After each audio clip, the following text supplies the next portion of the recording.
Hey guys, what's up and welcome back to another video. I hope you guys are having a great weekend. Okay, so this video I wanted to get up in the morning and make it, and as soon as I got up, my kiddo got up too, and I was like, hey, I was like, what are you doing up? And then he's like, huh? Well, he was like looking at me like, I was like, oh, Kai, come on. Anyway, so he's watching some videos right now. I usually let him watch just like a little bit, just certain shows, and it's okay. It teaches him a lot too. So I don't think like videos are all purely evil, right? They still, kids can still learn a lot from, the right shows. So I think it's just a matter of like showing the right things, and making sure that you kind of like quality check and just make sure that they're not watching something that can actually harm them, right? But anyway, so I'm definitely not going to be talking about kids in this video, okay? This video is actually about sex addiction, okay? And so and the reasoning behind sex addictions, okay, you know there's a greater reason behind sex addiction than what it seems, right? So on the surface, of course, it just seems like the other person has no control, right? It's just a lack of self-control, and I don't know, maybe they have more options, right? And so they choose to sleep around, right? But spiritually speaking, and in terms of psychology, it can be a completely different reason, okay? So this is exactly what I'm going to discuss in this video, okay? I'll discuss the psychological reasons first, okay? Just like I did in another one of my videos. And then I'll discuss the spiritual reasons, okay? But just so you guys know, okay, from about 60 to 90% of all sex workers, okay, have been sexually abused, okay? So, of course, one of the reasons, okay, is that it comes from trauma, okay? Hey, psst, psst, stop it. The kitty cat is like trying to knock down my camera again. Anyway, so, yeah, so trauma is a huge thing when it comes to and so we will discuss more how, because of trauma, how you kind of, a lot of people become hypersexual as a result, right? So they become either hypersexual, they go into sex work, right? They start doing OnlyFans and so on. They start sleeping around with tons of partners, right? But of course, the spiritual reasoning behind this, right, is maybe I will go into this one first, okay? And that's, of course, it's driven by bad spirits, by demons, right? It's demonic, right? So people become oppressed, and people even in cases of hypersexuality, they become possessed too, okay? So I know this from my own mom, she was overly sexual, just overly sexual, right? And when kids also grow up with parents that are narcissists, and most narcissists I've noticed are all of the ones that I've known are hypersexual, okay? In psychology, it can be a trauma, right? Trauma related. But not only trauma related, but other things too, right? And we will discuss it a little bit later, what those things are, right? But when it comes to hypersexuality, right? Like narcissists are hypersexual, okay? And not only that, but they also sexualize their children, okay? In most cases, narcissists, they view people as, or their offspring as their possessions, okay? And so they want for their offspring to be exactly like them. They will dress their offspring, their children, as themselves, right? So my mom used to dress me just like her, right? She used to like sew, and she used to create like she used to knit, right? And so she created outfits that looked just like hers, so she they view, so this is just one, that's just one example, right? And so they want their kids to, in the beginning, to just kind of be like the extensions, well, later on to be like an extension of themselves, okay? So they don't view their kids as separate individuals, separate souls, right, that have their own energetic signature, right? They have their own experiences and so on, and their own personality, right? And so that's a huge problem, right? But back to sexualization, they do sexualize their own children, okay? And I will probably make a separate video about this, okay? But that's not a good thing, but that's actually how their children more often than not become hypersexual themselves, okay? And so there's that, right? But spiritually speaking, spirits transfer over, okay? And especially if there was trauma involved, okay? Usually the demonic spirits, they can transfer over when there was some kind of, sexual trauma, okay? Either abuse, right? Or sexual molestation, right? Or so that's basically, through fornication, right? They can transfer over to the child and remain there, okay?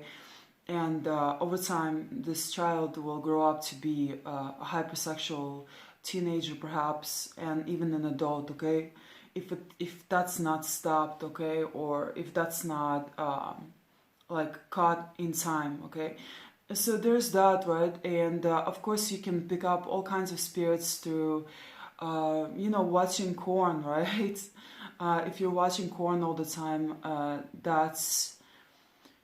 that can make you pick up spirits of like perversion, right? And what are the sexual spirits? Like spirits of lust, perversion, right?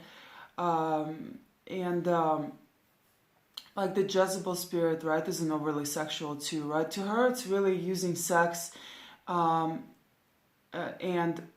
as a way to control another individual, okay? So there's that, right? The incubus, the succubus, right? Those are the sexual spirits as well, right? And so there are many of them, okay? And I don't know them all yet, okay? I haven't learned them all. But I do know that you do have to be really, really careful, okay, with what you're watching, okay? Definitely be very careful with what you're watching, and definitely be careful in terms of who you allow into your life, okay, or into your body, okay? So there's that, right? And once again, don't be so quick to judge when it comes to people and sexuality, okay?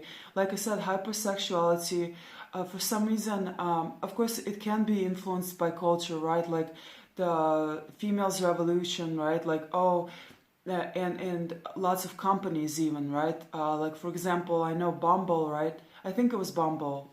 And I think they wrote something like, they had a campaign going, right? And they said something like why be celibate or something like that, right? But anyways, what they meant to say is like, stop being celibate and go have as much sex as you want, right?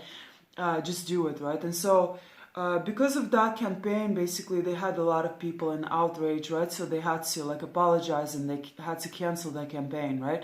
So it obviously failed miserably, right? And so of course, socially speaking, sexualization of people, right, and objectification of them can be driven socially, right? It can be, it can be encouraged, right? And so our culture encourages sexuality, right, and hypersexuality, like going out there and just sleeping around, basically, right? And so this can be a factor too, okay? But of course, usually the root causes are a lot deeper, okay? And so many people who are just looking on the surface, which is a lot of people, right? They're not seeing the real cause of hypersexuality, okay? And so a lot of women, a lot of men nowadays, they have a high body count, right? And so, and of course, they're judging each other for it, right? Oh, she has high body count, right? Or he has a high body count, that's it, they're not good, right? while yes, having a body count is probably very unattractive, I understand that perspective, right? But once again, it is driven by, spiritually speaking, psychologically, it's driven by other factors that are beyond initial understanding. Okay, so more often than not, we have to step into someone else's shoes when we have to try to understand them from a different perspective rather than just judging them, okay, for their past, right? Your past is your past, right? As long as you've done the work to heal, as long as you've done the inner work, the spiritual work, the energetic work, right? As long as you've changed, right? Which is of course very hard to do, right? Once again, back to sexuality, right? Hypersexuality can also be like an addiction, right? You're addicted to dopamine, right? And it makes you feel good, right? And also it can be a toxic cycle that you fall into, right? And so sex addiction can become, you know, very hard to stop, okay? Very hard to stop. And so because of that, you know, it's like just like any other toxic cycle, like as in getting into a relationship with a narcissist, right? And then you're stuck in that like cycle of abuse, right? There can be many cycles, okay? So sexual addiction in and itself can be like a cycle that you get stuck in, okay? And that's very hard to get out of, okay? So anyways, I'm just gonna take out of my notes that, by the way, my cat pooped on this morning. It's really nasty. But like, I was like, okay, is this a sign from the universe? Yeah, so anyways, my camera does not want to cooperate today. And so yeah, as I was saying, right, guys, back to the poopy notes. I like, my cat just like pooped on my notes randomly today, and I was like, oh my god, that's so disgusting, right? And like, I was thinking, is this a sign that I shouldn't be talking about this? But I think I should be talking about this, you know, because sexuality is so it's so human, right? It's human nature. It's such a big part of us, right? And so, you know, we need to understand certain things about ourselves, right? You know, and so yeah. Anyway, so let's get back to sex addiction and what it's driven by, right? So I'll give you like a whole bunch of psychological reasons behind your hypersexuality, okay? And so I wrote them down because there are so many of them, okay? And so, okay, also one other thing that I will mention, right, is that psychologists, they don't understand the root cause of it very well yet, okay? And so, of course they don't, right? Because when you're missing a huge component such as spirituality, right, which of course, technically as a scientist you can't really include, right? Then of course you're not gonna understand things, right? And so I think there's that, right? And so I think as a scientist, like if you're a very intelligent being, right? Eventually over time you will come to the conclusion that there's God, you know. And you know, I think Stephen Hawkins, right? He eventually understood that there was much more to what it just seems, right? So there's more to appearances, right? And there's something greater at play, okay? And a lot of scientists, they eventually, sooner or later, they discover God, okay? And so they go from being atheists to believers, you know. So anyway, so the root cause, right? So they don't know the root cause, but they suspect that it's driven by these factors, okay? So let's get into them. So frontal lobe abnormalities is one of them, okay? So tumors or injuries, right? But not all who have brain lesions will have or will experience hypersexuality, okay? So it's important to keep that in mind, okay? Then, of course, there are neurotransmitters, right? And imbalances in brain chemicals, basically, okay? Then there are certain medications that can make you hypersexual, okay? So, treatment for Parkinson's sons, okay? That's one of them, okay? And so also those that are autistic, they can also become more hypersexual. Then there's the emotional dysregulation, okay? Parental relationships, okay? And of course, the biggest one is childhood abuse, okay? So childhood abuse, right, and sexual abuse are highly associated with hypersexuality, okay? So it's not just sexual abuse, but it's just childhood abuse in general, okay? Of course, you know, as you guys know, right, childhood abuse is also often, it opens doors to demonic oppression, okay? Not necessarily possession, but childhood oppression. I mean, not childhood, sorry, just in general, oppression, right? And so, you know, demons can easily get in, or you open doors for demonic oppression by, for example, you know, through shame, right, anger, and things like that, right? So there are a lot of repressed emotions, right, when you're abused as a child, and so demons can come in through various means, basically, okay? But like shame is definitely one of them, anger is one of them too, okay? And so different things like that, okay? So anyways, so hypersexuality, right,